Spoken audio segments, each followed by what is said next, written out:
Good. I don't care. You know, if you've got a solution, bring it. Give me some. Move your body like, hold your hands up, move your arms around. Yep, I know soul. Nod your head. This nigga got soul. Hi, I'm Dr. Craig Childress. I'm a clinical psychologist, and I've been asked to talk in the Netherlands regarding a particular type of family pathology where the child is rejecting one parent because of the influence of the other parent. Typically, people call it parental alienation, but it's a much more complicated pathology than that. Well, I was one of the presenters today, and so what my goal was in presenting was to shift the field back to science. And to ground us in the scientific understanding about children and families and the research base. Right now, most of psychology is using these words like parental alienation and estrangement that have no scientific foundation to them, which allows people to just sort of make stuff up. And in order to solve this, we have to ground ourselves in the scientific knowledge of professional psychology. And so that's my introduction, and particularly family systems therapy, complex trauma, personality disorder pathology, and attachment system, the love and bonding system of the brain. And once we apply the science of professional psychology, we're going to be able to solve this fairly easily. The issue is we're not applying the science, we're just going into these words like parental alienation and estrangement that don't really have meaning. And so that's my goal as a clinical psychologist, to re-anchor us back into the science of psychology. Interesting. It's a global problem. Yes. Interestingly, not quite global. It's half a global. So it's prominent in the United States, prominent in Europe, South Africa. There's some issues around this.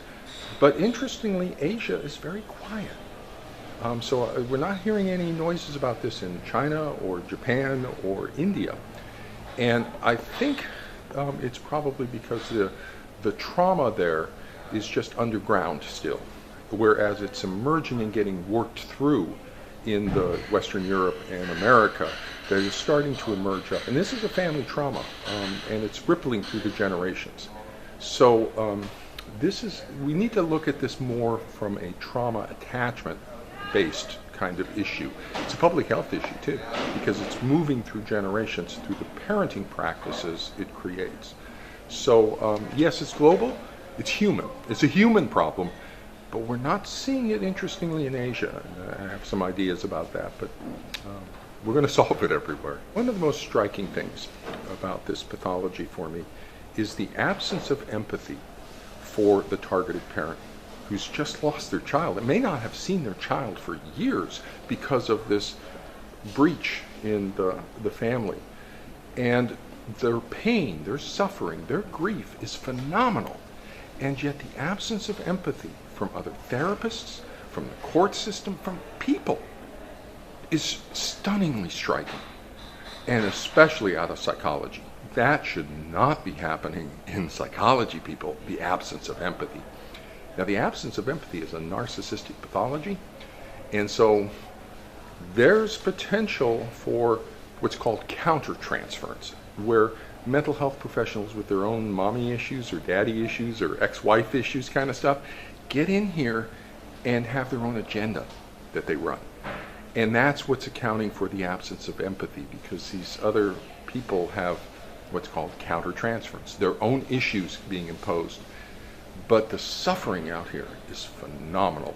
And that's what brought me over from clinical psychology into this pathology, is responding to the suffering, and particularly to the children's suffering. And nobody's seeing that. But I know how children work, I know how the brain works, and it's devastating inside of them. So we have to get a handle on this and solve it pretty quick. Yeah, I've personally seen some examples of parents who've gone mental about this. One of the issues is the allied parent in this type of pathology.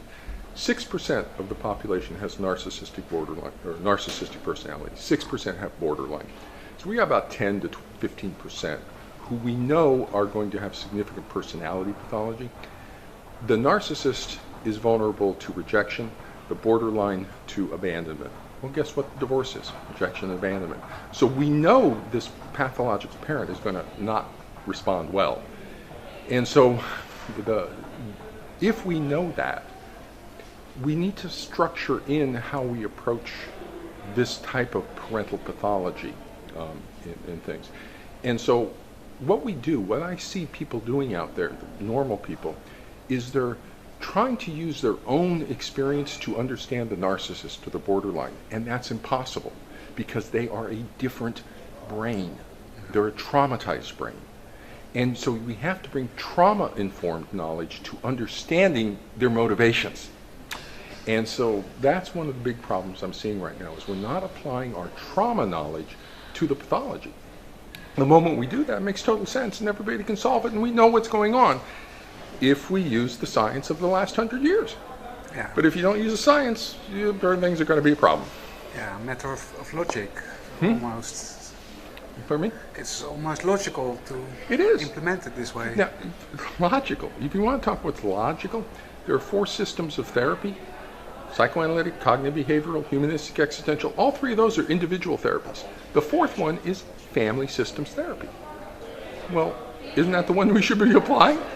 And the moment we do that, we can solve this. But nobody's doing it. Why not? I have no idea. Yeah, Unless they don't want to solve it.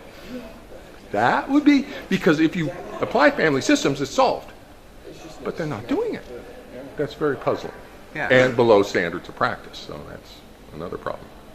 So, do you think it's worse here in the Netherlands than in other countries, or? Actually, I think the Netherlands is poised for solutions. And I think they're poised more than other countries in Europe because of this. There's something about the Dutch that is different than the rest of Europe. When the rest of Europe was monarchies, the Dutch were merchants. When Hitler came in here, the Dutch, when he said all the Jews wear a patch, the Dutch said, we're all Jews. That was a very remarkable response. This conference here is a churning of ideas. And that's what's starting it. And so I think, in other countries are still locked into no solution. But the Dutch are beginning to get it. They're beginning to say, no, we want solution. And so what I'm trying to do is catalyze them back to science. Grounded in science, and you will find a solution. And it's not me, it's Bowlby, Mnuchin, Beck. It's the other people. It's the science of psychology. Yeah, there's an enormous public here today. That's nice to see. Specialists, parents, lawyers, judges, all kinds of people. And that's nice to see the diversity in the audience. So it's not just parents, because it's the professionals who hold the power in their hand. The legal professionals are not being served well by professional psychology. We're not doing a good job. And so they have difficulty understanding what the issues are because they're not getting good feedback from psychology, that we're not applying psychology, the science of psychology. So that's so helping the legal professionals understand the depth of the pathology is helpful. Most importantly, it's helping the mental health professionals up their game. It's our job to solve this. And clinical psychology, we can absolutely solve it. Absolutely. But this is forensic psychology, and they're not. And so for me, with the challenge here, with my response to forensic psychology is scoreboard. Look at the score. Who won, who lost? You've had 40 years to solve this. You haven't. So clinical psychology, me, is coming back because we can solve it by applying science. Yeah.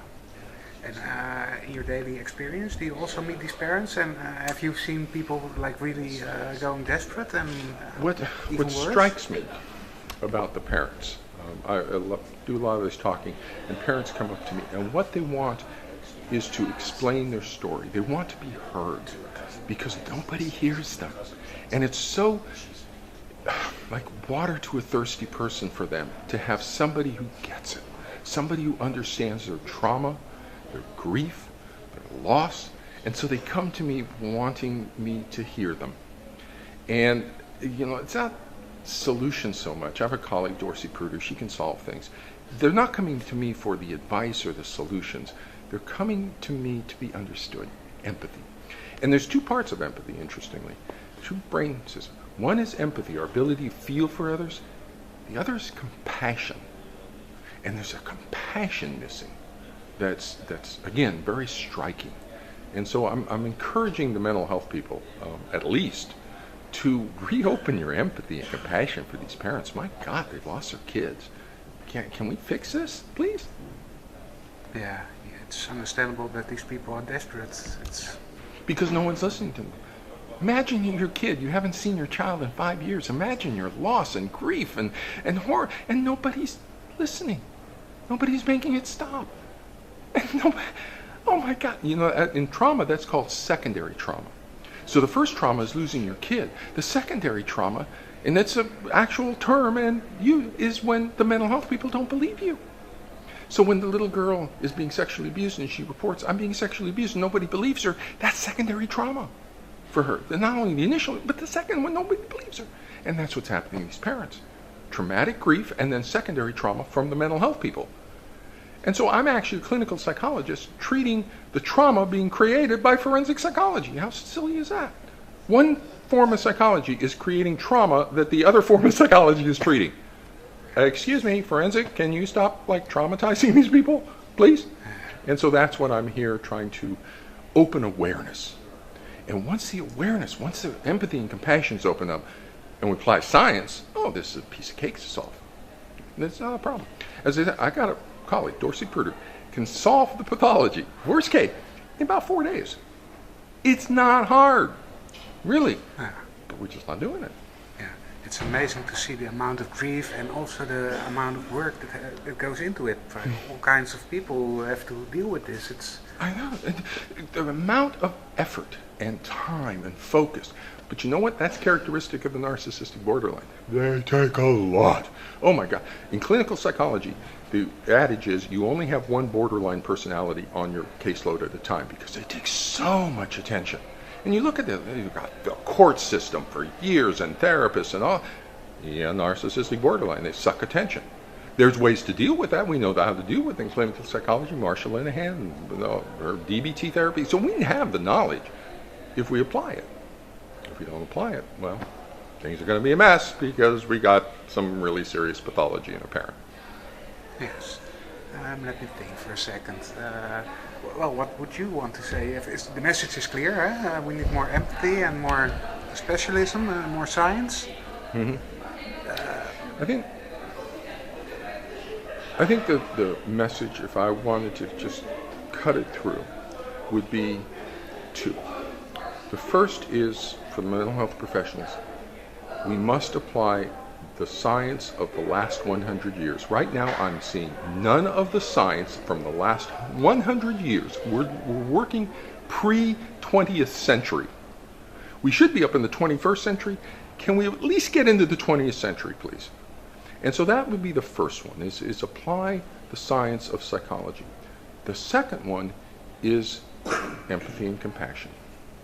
To reawaken empathy and compassion. You may have a lot of impressions or attitudes about these parents, but they're still humans. That's still their child. And the loss of the child rips their heart out. It's ripping the heart out of the kid, too. And empathy and compassion, with those two, I think the solution is inevitable. It will happen.